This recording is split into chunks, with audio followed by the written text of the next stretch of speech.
Capítulo 2. En este capítulo se hablarán de dos puntos principalmente, que son la psicología y las ciencias sociales. Especialmente hablaremos sobre la cultura. Nos daremos cuenta de que ambos puntos están completamente desligados, ya que por un lado tenemos a la psicología, quien desterró por completo entidades como las creencias, deseos y costumbres que son propios de una cultura, sustituyendo esto por entidades mentales como los estímulos y las respuestas.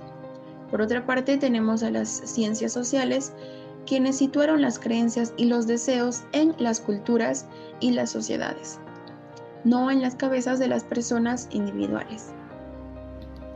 Primero hablaremos sobre la teoría psicológica moderna, la cual tiene sus raíces en John Locke y en otros pensadores de la Ilustración. Para Locke, la tabla rasa era un arma contra la Iglesia y los monarcas tiranos, pero estas amenazas habían disminuido en el mundo del habla inglesa del siglo XIX. Otro punto importante es que John Stuart Mill, quien era un heredero intelectual de Locke, fue quizás el primero en aplicar su psicología de la tabla rasa a preocupaciones políticas. También fue un prematuro defensor del sufragio de las mujeres, de la enseñanza obligatoria y de la mejora de las condiciones de las clases sociales más bajas. Otro punto importante es que Mill perfeccionó una teoría del aprendizaje llamada el asociacionismo, la cual previamente ya había formulado Locke. Entonces, cuando ya estaba desarrollada completamente, se convirtió en el núcleo de la mayoría de los modelos de aprendizaje, especialmente en el llamado conductismo, del cual John Watson es fundador. En el conductismo, las dotes y las habilidades del niño no importaban, porque no existía nada que fuera un dote o una habilidad. Watson les había prohibido en la psicología, además de otros contenidos de la mente, como las ideas, las creencias, los deseos y los sentimientos, los cuales para él eran subjetivos y no tenían ningún aporte a los estudios ni a la ciencia. Ahora hablaremos de la cultura, quien tiene como máximo exponente a Boas, un joven judío alemán quien sentó una nueva base intelectual para el igualitarismo, esto con influencia de Berkeley, quien formuló la teoría del idealismo, según la cual las ideas son los constituyentes últimos de la realidad.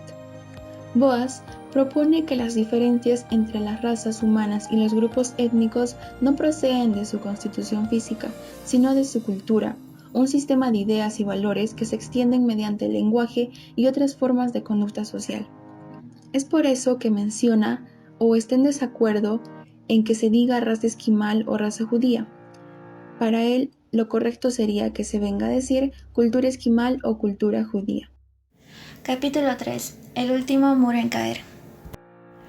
El primer puente entre la biología y la cultura es la ciencia de la mente, la ciencia cognitiva. Ha generado paradojas, supersticiones y singularidades teóricas en todos los tiempos y todas las culturas. Primera idea. El mundo mental se puede asentar en el mundo físico mediante los conceptos de información, computación y retroalimentación. Los sucesos corrientes tienen causas, pero la conducta humana tiene razones. Una segunda idea. La mente no puede ser una tabla rasa porque las tablas rasas no hacen nada.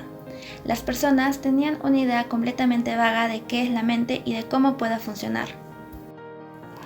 Una tercera idea. Se puede generar una variedad infinita de conductas mediante unos programas combinatorios finitos de la mente. Cuarta idea. Bajo la variación superficial entre las culturas puede haber unos mecanismos mentales universales. Todas las lenguas tienen la misma gramática a excepción de un parámetro o interruptor que puede conmutar los modelos núcleo primero o núcleo después. Una quinta idea. Se puede generar una variedad infinita de conducta mediante unos programas combinatorios finitos de la mente. El segundo puente entre la mente y la materia es la neurociencia, en especial la neurociencia cognitiva, el estudio de cómo se implementan en el cerebro la cognición y el sentimiento. La actividad de procesado de información del cerebro causa la mente, o se puede afirmar que es la mente, y dependen enteramente de sucesos fisiológicos que se producen en los tejidos del cerebro. Las personas aprenden a lo largo de la vida, y esto se debe almacenar en el cerebro. Unas pequeñas diferencias en los genes pueden conducir a grandes diferencias en la conducta. Los gemelos univitelinos se parecen en la inteligencia, en su grado de satisfacción vital y en los rasgos de personalidad. Los gemelos virtuales son la imagen contraria de los gemelos univitelinos. A pesar de que sus padres los traten de la misma forma, estos son como el día y la noche. La mayoría de los rasgos psicológicos son producto de muchos genes y no solo de uno con un gran efecto de manifiesto en cualquier circunstancia. La selección natural depende de la variación genética y aunque reduce esta variación al configurar los organismos a lo largo de las generaciones, esto nunca se agota por completo.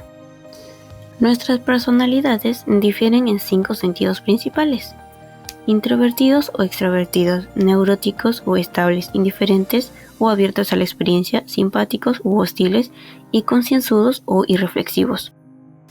El cuarto puente entre la biología y la cultura es la psicología evolutiva, el estudio de la historia filogenética y de las funciones adaptativas de la mente. La selección natural es el único proceso físico que conocemos que puede asimilar procesos de ingeniería. Los signos de ingeniería de la mente humana siguen manifestándose, por eso la psicología siempre ha sido evolutiva. Esta selección natural es el proceso moralmente indiferente en el que los reproductores más eficaces superan a las alternativas y llegan a prevalecer en una población. Es así como evolucionaron nuestros ancestros. Una causa próxima de la conducta es el mecanismo que pulsa los botones de la conducta en el tiempo real, tales como el hambre y el deseo que llevan a las personas a comer y a tener relaciones sexuales. Una causa última es el principio adaptativo que hizo que la causa próxima evolucionara, como ejemplo la necesidad de nutrición y reproducción.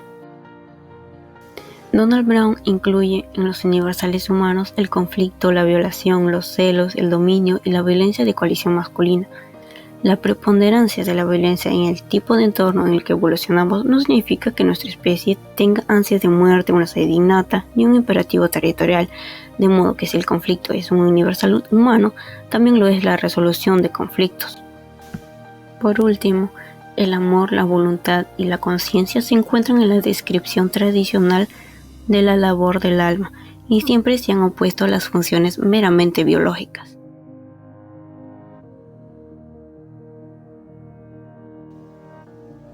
El relato de Jorge Luis Borges, La Lotería de Babilonia, tal vez sea la mejor representación de que la cultura es una serie de roles y símbolos que descienden misteriosamente sobre unos individuos pasivos. La cultura descansa en un circuito neuronal que realiza la proeza que llamamos aprender, pues nuestras mentes cuentan con unos mecanismos diseñados para leer los objetivos de otras personas, para de este modo poder copiar sus actos y lo que con ellos pretenden. Una mente que no está equipada para discernir las creencias e interpretaciones de otras personas es incapaz de aprender de la forma con que se perpetúa la cultura. Gran parte de lo que llamamos cultura es una sabiduría local acumulada, pues la cultura es un fondo común de innovaciones tecnológicas y sociales que las personas acumulan para que les ayuden a subsistir y no una colección de roles y símbolos arbitrarios. La comprensión de nosotros mismos de la cultura se enriquece con el descubrimiento de que nuestra mente se compone de unos circuitos neuronales para pensar, sentir y aprender, y no de unas tablas rasas, unas gotas amorfas o unos fantasmas inescrutables. En este capítulo se dará a conocer las objeciones científicas mediante 3 avances científicos, de los cuales se piensa que pueden debilitar la posibilidad de una naturaleza humana compleja. El primero procede del proyecto Genoma Humano. El segundo desafío procede del uso de modelos informáticos de redes neuronales para explicar procesos cognitivos. Y el tercer avance procede del estudio de la plasticidad neuronal. Primer desafío, proyecto Genoma Humano. El genoma humano se considera que es la esencia de nuestra especie. Cuando en el 2001 se publicó su secuencia, los genetistas se sorprendieron que el número fuera menor del estimado, y a raíz de esto concluían que la diversidad de la especie humana no está integrada en nuestro código genético, sino que depende de otros factores. Pero ¿es necesario considerar con el número de los genes? Lo que sí se debería considerar que la diversidad del comportamiento se debe a que poseemos una constitución biológica compleja, y el número de genes de un genoma tiene poco que ver con la complejidad del organismo. Más bien se debe tomar en cuenta su funcionalidad. Por lo que el genoma humano pues es completamente capaz de construir un cerebro complejo, pero no hacía falta contar los genes para descubrirlo. Segundo desafío, conexionismo.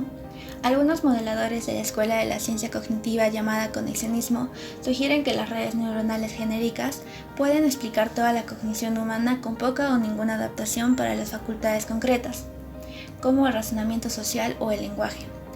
Pero ese no es el caso, ya que las mentes humanas no solo asocian de forma vaga cosas que se parecen entre sí, o cosas que suelen ocurrir juntas, sino que disponen de unas mentes combinatorias y ello exige una complejidad más allá de una red de neuronas.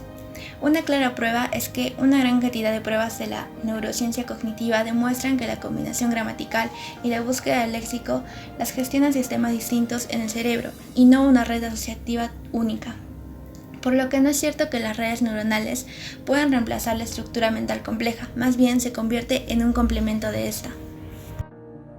La asignación al tejido cerebral de los procesos perceptuales o cognitivos no es permanente, ni se asienta en la ubicación exacta del tejido en el cráneo, sino que depende de cómo procede la información en el propio cerebro.